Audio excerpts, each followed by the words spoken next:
Moi, mä oon Hannu ja mä oon kiinteistövälittäjä. Mä oon ollut alalla nyt yli 20 vuotta. Jo pienenä kun mun setä kysyi minulta, että mikä Hannusta tulee isona, niin mä vastasin, että musta tulee kiinteistövälittäjä. Kai mä oon sitten unelma-ammatissa, kun oon tehnyt tätä työtä jo näinkin pitkään. Mä oon tässä viime aikoina erityisesti nuorille käynyt kertomassa, että mitä seikkoja kannattaa ottaa huomioon silloin, kun oot ostamassa ensimmäistä omaa kotia. Nämä samat vinkit pätee kyllä, vaikka sinulla olisi takana jo useampikin asuntokauppa. Minusta kaikkein tärkeintä on se, että ei rakastu pintoihin.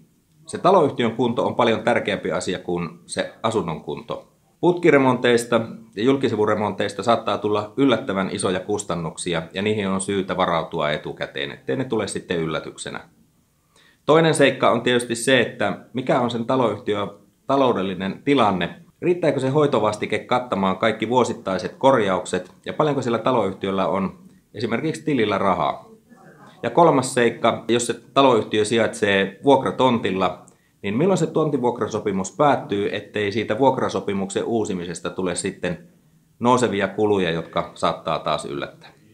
Välittäjän tehtävänä on toimittaa sinulle lakisääteiset paperit, olet sitten ostamassa omakotitaloa tai yhtiöstä osaketta. Ja jos olet ostamassa kuluttajalta suoraan, niin aina kannattaa jututtaa isännöitsijä. Yhtiön papereissa on mukana kunnossapitotarvesuunnitelma, josta selviää taloyhtiösuunnitelmat tehtävistä remontteista seuraavan 5 vuoden aikana. Minusta se on hyvä asia, se tuo läpinäkyvyyttä siihen asuntokauppaan eikä tule sitten yllätyksiä jälkikäteen. Mikäli olet ostamassa omakotitaloa, niin aina kannattaa tehdä riittävän laaja kuntotarkastus, josta selviää mahdolliset viat ja vauriot, jotta tiedät, mihin seikkoihin kannattaa kiinnittää huomiota tulevien vuosien aikana, jotta se talo säilyttää arvonsa. Usein on kysytty myöskin sitä, että mikä vaikutus on mahdollisella kosteusvauriolla asunnon hintaan. Minusta niitä ei pidä säikähtää, ne kannattaa tutkia huolella, että miten se on korjattu, ja hyvin usein kun se on korjattu hyvin, niin se on jopa parempi kuin alkuperäinen. Jos sitten löydät jonkun mieluisan asunnon ja siinä asuntokaupassa jokin asia sinua mietityttää, niin minulle voi aina soittaa.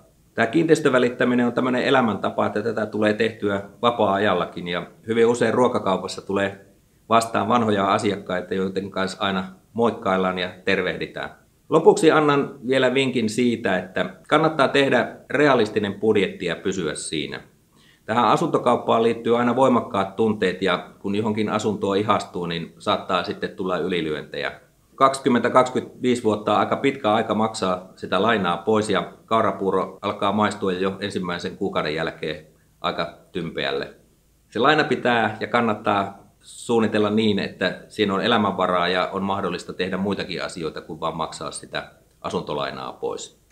Kiva kun katsoit tämän videon. Painahan peukkua, jos tykkäsit ja tästä oli sinulle hyötyä. Nähdään seuraavalla videolla. Moi moi!